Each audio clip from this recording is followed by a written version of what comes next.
हर हर महादेव, देवों के देव महादेव के चरण में प्रणाम करता हूँ। दुर्गा माँ के चरण में प्रणाम करता हूँ। सरस्वती माँ के चरण में प्रणाम करता हूँ। गणेश भगवान के चरण में प्रणाम करता हूँ। गुरु भाई गुरु बहनों के चरणों में प्रणाम करता हूँ। गुरु भाई गुरु बहन, कहानी को बीच में नहीं छोड़िएगा। कहानी बहुत ही सुंदर और अच्छा है। कहानी बहुत ही प्रेमदायक है और इस कहानी से गुरु भाई गुरु बहन कुछ सीखने को मिलेगा, इसलिए कहानी को अंत तक सुनिएगा। एक राजा था, उसका दो लड़की थी। एक का नाम था सुखिया और दूसरे के नाम था दुखिया। राजा कुछ दिन राजा करने के बाद राजा का मृत्यु हो गई। दोनों बहन मिलजुल कर राजा को दाह संस्कार और सब कार्यक्रम किए। उसके बाद जो राजा के गुरु महाराज थे बाबा, वो दोनों बच्ची को अपने आश्रम में एक दिन बुलवाए। आश्रम में ले जाकर दोनों के बोले, साधु बाबा कि बेटी, आपको पिताजी जितने जिंदगी में हमको बोल के गए थे कि हमारे मर जाने के बाद पूरे राज्य का ये दोनों बहन में आधा आधा बंटवारा कर दीजिएगा और दोनों का राज तिलक कर दीजिएगा। यह सुनकर सुखिया बहन के मन में आया कि ऐसा क्यों बात है कि दोनों बहन को आधे आधे का मालिक बनवाना चाहते हैं। क्यों न हम दुखिया को मार दे किसी बहाने कि हम पूरे राज्य का मालिक हम ही बन जाए। इसका मन में बहुत ही लालच भर गई और वहां कुछ भी नहीं बोला। साधु बाबा से बोली कि ठीक है बाबा। साधु बाबा ने बोले कि ठीक है, आज से 2 माह पूर्व मैं आके दोनों को राज तिलक कर दूंगा।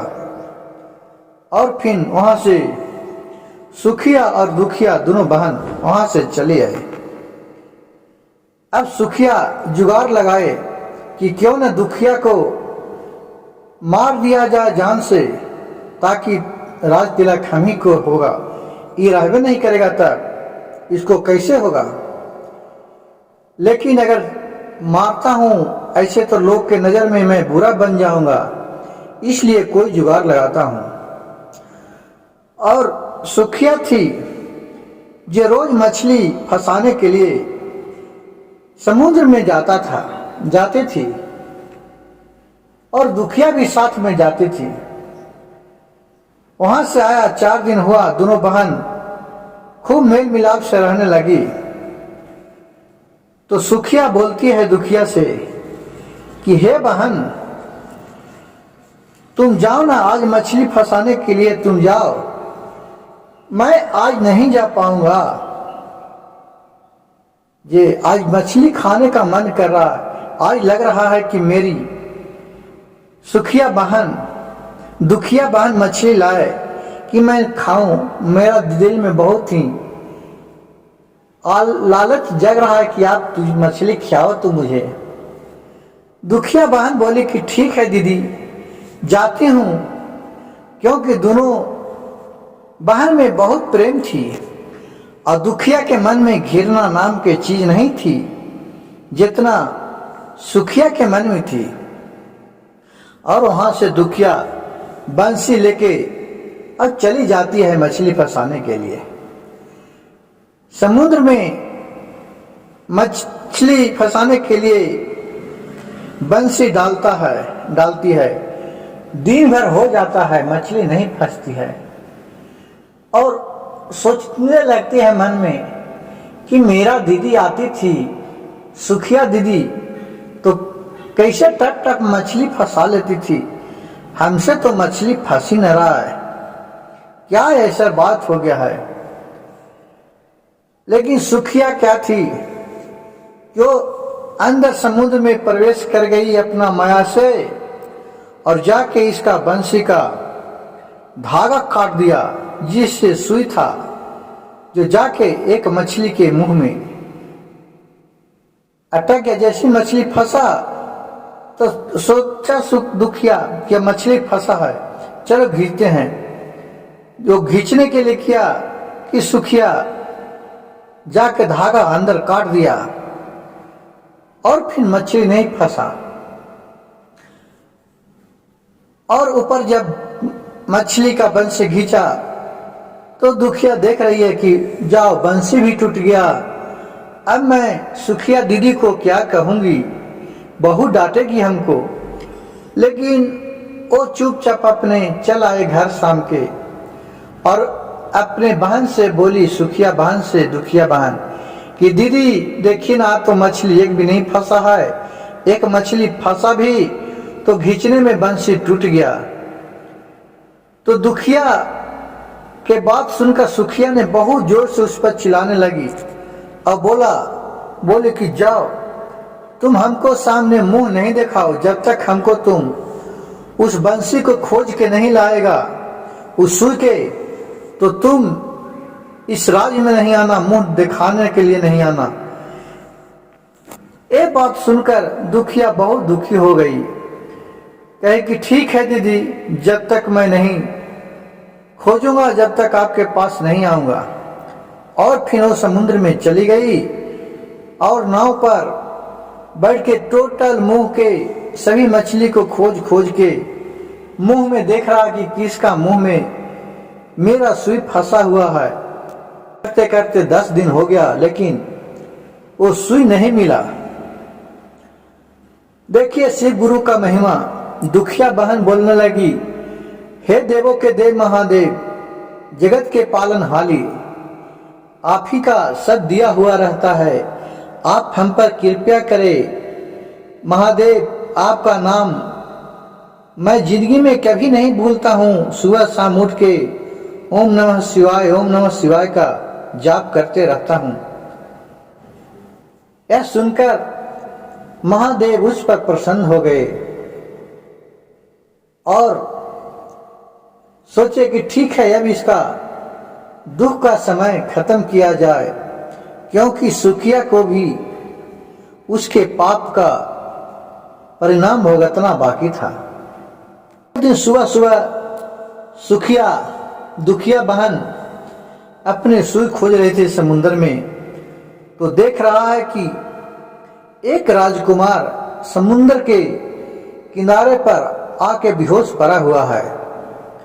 वहां जाकर वो राजकुमार को उठाया और उससे को पानी पिलाया और पूछा कि तुम कौन हैं, आप कैसे इस समुद्र में आए। इसको देखकर राजकुमार बहुत ही मोहित हो गया इस पर और बोला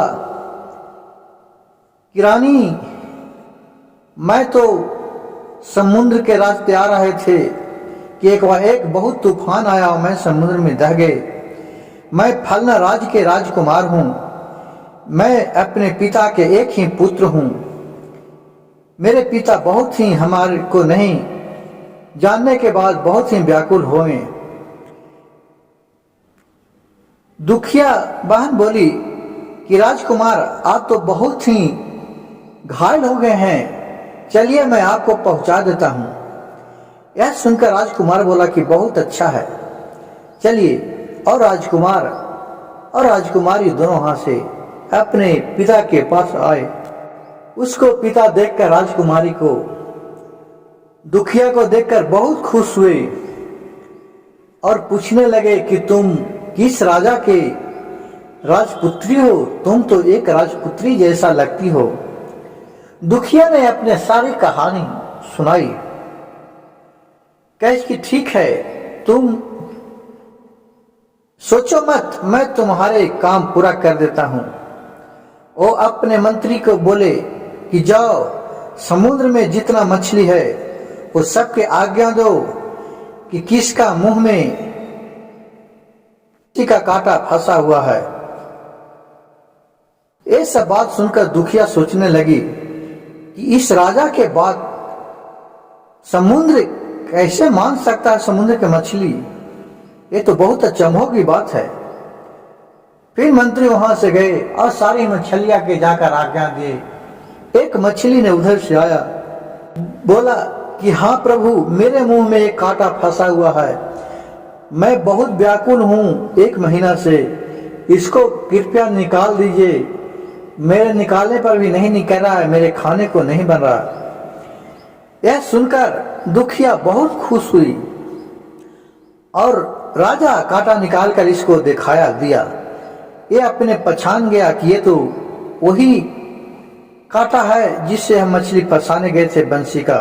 ये मेरे सुखिया दीदी का बंसी का कांटा है।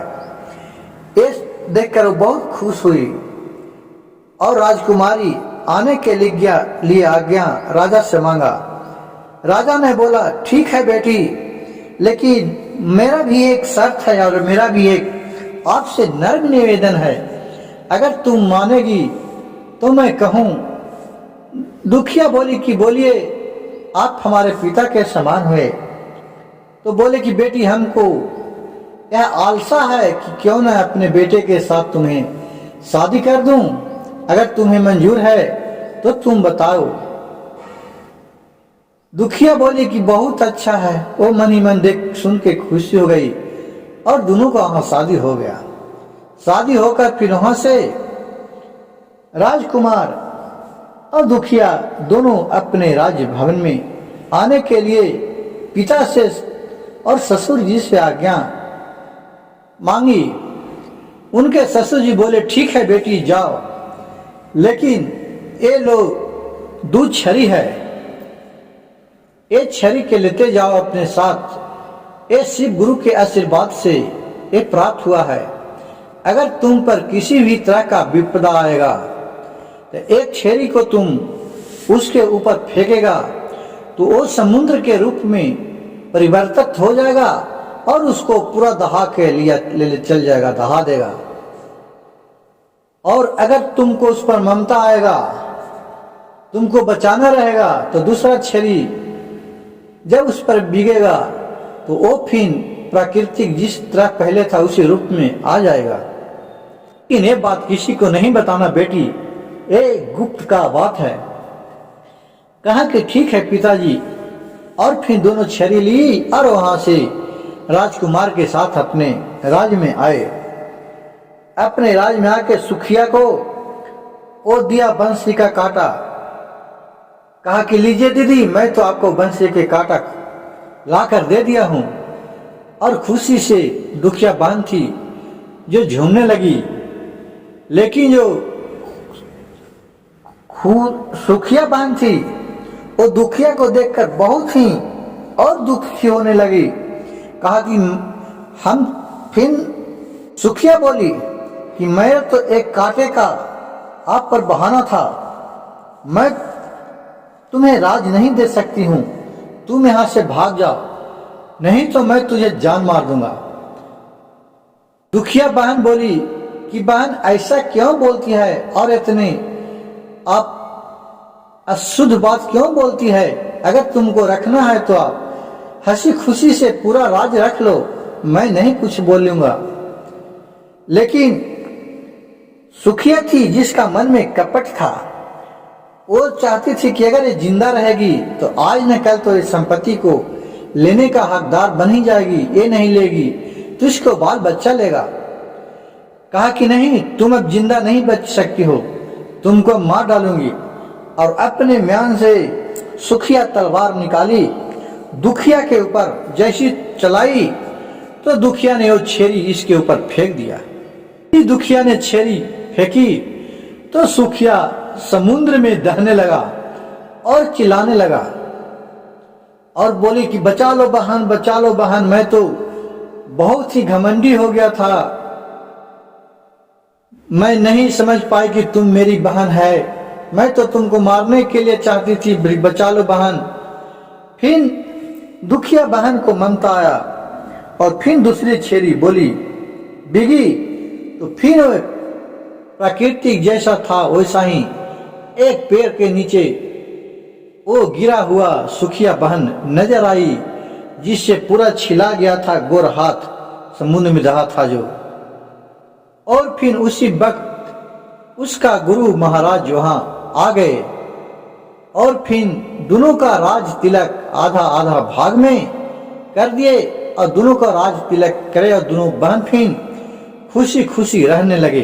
गुरु भाई गुरु बहन, इस कहानी से हमें यह शिक्षा मिलता है कि जिसका नियत जैसा रहता है उसका अंत समय में वैसा ही परिणाम होता है। भले दिखावा के लिए थोड़ा दिन के लिए अच्छा रहता है, लेकिन शिव गुरु सबको इंसाफ करते हैं। हर हर महादेव, घर घर महादेव। अगर मेरे वीडियो अच्छा लगे तो मेरे चैनल को सब्सक्राइब कीजिए, लाइक कीजिए और शेयर कीजिए।